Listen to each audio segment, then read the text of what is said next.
जय हिंद दोस्तों, मैं मिथिलेश कुमार। दोस्तों आज हम बताएंगे तिर्ज खंड का जो आकार का प्लॉट होता है उस प्लॉट को हम कैसे मापेंगे और मापने के बाद जो हमारा कुल एरिया आएगा उस एरिया को डिसमिल कट्ठा धूर में कैसे बदलेंगे उसके बारे में हम आज आपको बतलाएंगे। जो एक प्लॉट हम बना लिए हैं और आगे से रोड दर्शा दिए हैं और रोड के सटाकर एक तिर्ज खंड आकार का एक प्लॉट है और इस प्लॉट का फ्रंट से चौड़ाई 54 फीट है और दूसरे तरफ से लंबाई 56 फीट 4 इंच है और उसके बाद इस पर एक चाप की लंबाई खींचा गया है जो इस तरह से गोल आकृति का है। तो दोस्तों इस तरह का प्लॉट को मापने का कई रूल होते हैं, लेकिन आज हम आपको एक सरल विधि बता देते हैं जिससे आप इसका एरिया जो होगा सो आप मिनटों में निकाल लीजिएगा और निकालने के बाद आप बता सकते हैं जो यह कितना कट्ठा और कितना धूर और कितना डिसमिल इसका जो है एरिया इतना है कट्ठा धूर में और डिसमिल में, यह आप मिनटों में नापकर बता सकते हैं। तो दोस्तों इसको मापने के लिए हम पहले सरल विधि आप जान लीजिए जो किस तरह से इसको मापना है। तो दोस्तों सबसे पहले आप जो 54 फीट और 56 फीट देख रहे हैं तो इसको अगर वृत्त के हिसाब से अगर देखिएगा तो यह एक तिर्ज खंड का आकार है, यानी कि वृत्त से मिलता जुलता है। आप इसको वृत्त का छोटका भाई बड़का भाई जो कहना है वो भी कह सकते हैं। तो दोस्तों आप अच्छी तरह जानते हैं जो खनिये वृत्त की बात आएगी तो वृत्त में तिरजा होता है।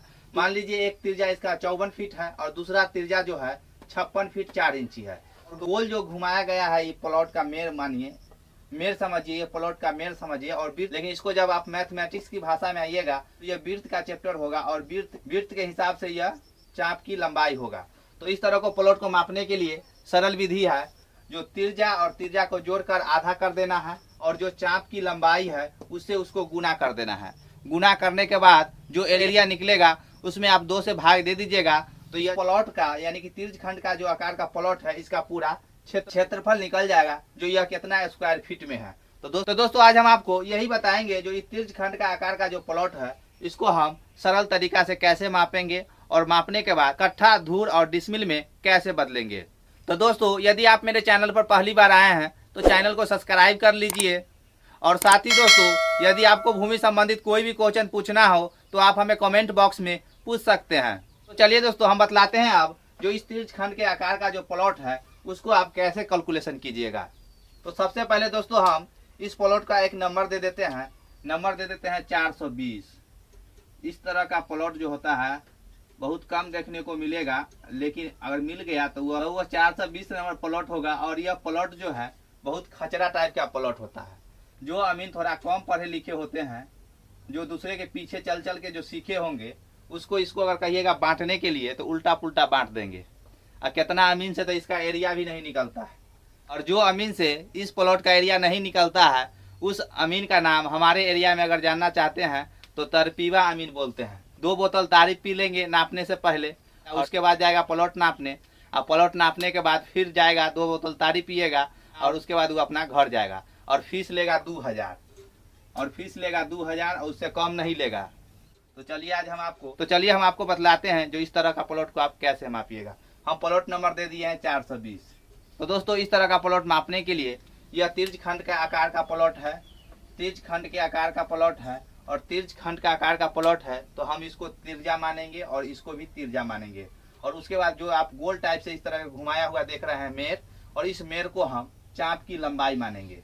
दोस्तों हम मैथमेटिक्स का ज़्यादा बात नहीं करेंगे क्योंकि हमें प्लॉट मापना है, कोई एग्जाम नहीं देना है। तो चलिए हम आपको बतलाते हैं सरल विधि से कैसे मापिएगा।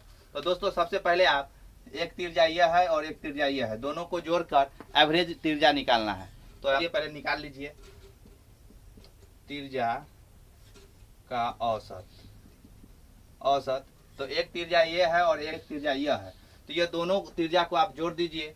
तो जोड़ने के बाद जोड़ दीजिए तो एगो है 56 फीट और देखिए 56 फीट 4 इंची है तो ये 56 फीट रहने दीजिए और 4 इंची को फीट में बदल दीजिए।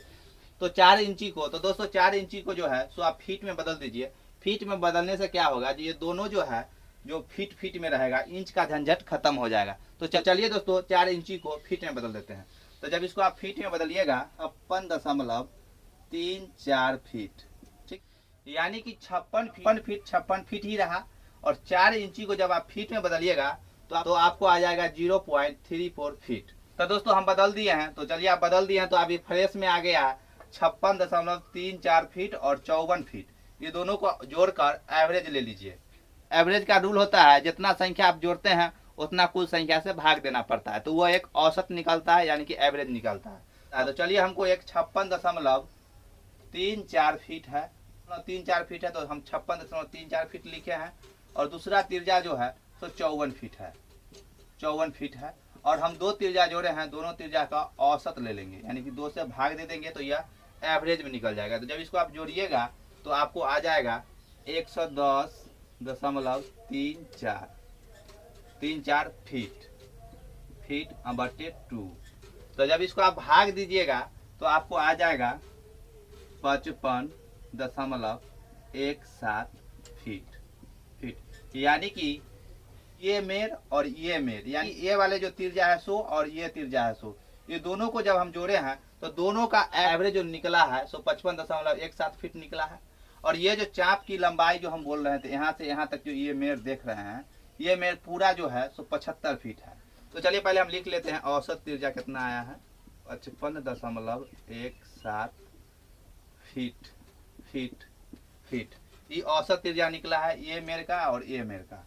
और चलिए आप दूसरा जो है सो यहाँ से और यहाँ के बीच का जो दूरी है पूरा नापा हुआ है 75 फीट, तो ये 75 फीट जो है सो चाप की लंबाई होगा। तो चलिए चाप की लंबाई फीट है, 75 फीट है। तो दोस्तों हम आपको शुरू में बताए थे जो ये दोनों को जोड़कर आधा कर देना है, और जो आधा आएगा उसको हम चाप की लंबाई, यानी कि ये वाले जो मेर देख रहे हैं, टेढ़ा वाला जो मेर देख रहे हैं यहाँ से यहाँ तक गोल मेर जो है, उससे उसको गुना करके उसके बाद जो निकलेगा उसमें 2 से भाग कर देंगे। और उसके बाद जो संख्या आएगा वह पूरा जो है इस प्लॉट का एरिया होगा। तो ये तो मौखिक रूप से है, और इसी को हम क्वेश्चन के रूप में कैसे करेंगे तो देख लीजिए। ये सबसे पहले वृत्त के आकार में यह एक तिर्यखंड की तरह दिखता है, तो चलिए तिर्यखंड का पहले क्षेत्रफल निकाल लीजिए, तिर्यखंड का एरिया निकाल लीजिए। तो तिर्यखंड का एरिया होता है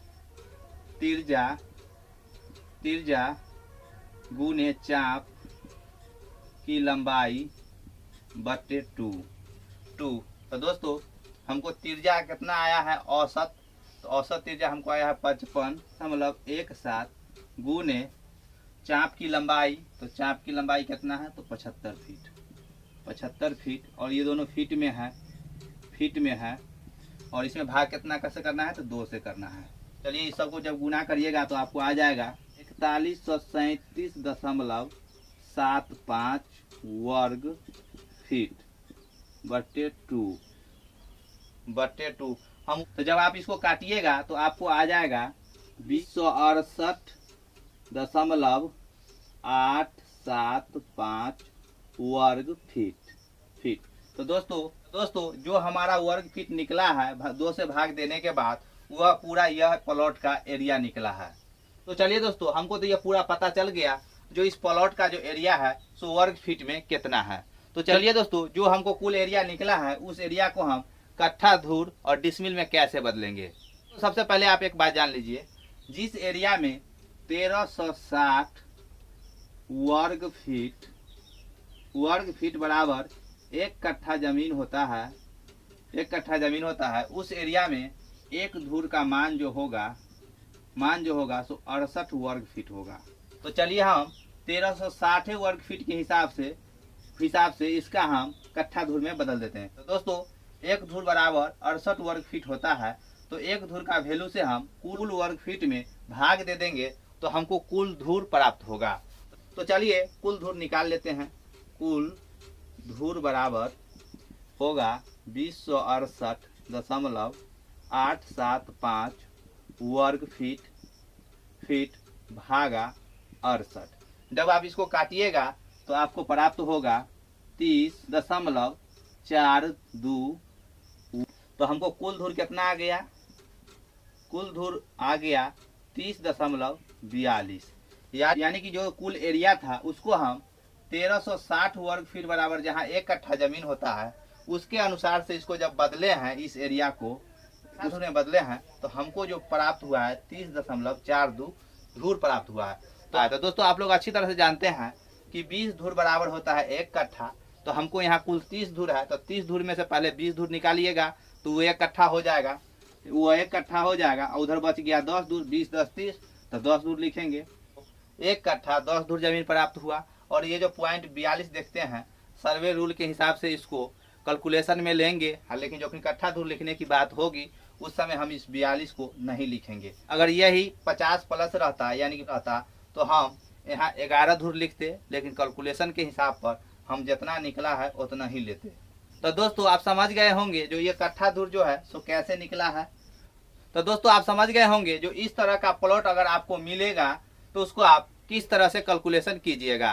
तो वही हम कैलकुलेशन आपको बताए हैं। जो इस तरह का प्लॉट यानी तिरछ खंड के आकार का जो प्लॉट होगा उसका जो है कैलकुलेशन इसी टाइप से होगा। और इसका एक और दूसरा विधि भी है, उसको आप इस तरह से नहीं करना चाहते हैं तो आपको सबसे पहले तिरछ खंड का प्लॉट जो होगा उसको आप दो भागों में बांटना होगा। जैसे इस तरह से आपको एक त्रिभुजाकार बनाना होगा, जिस तरह हम खींच दे रहे हैं लाइन, इस तरह से भी प्लॉट ना पाएगा।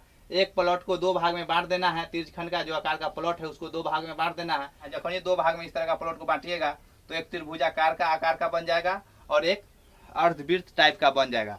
और उस समय आप त्रिभुज का क्षेत्रफल और अर्धवृत्त का क्षेत्रफल दोनों का एरिया निकाल कर और जब उसको जोड़ दीजिएगा तो यह पूरा तिरछ खंड का क्षेत्रफल निकल जाएगा। यह भी एक तरीका है इस प्लॉट को मापने का। और इससे भी एक दूसरा तरीका है मापने का, तो उस तरीका का बात हम अगला वीडियो में बात करेंगे।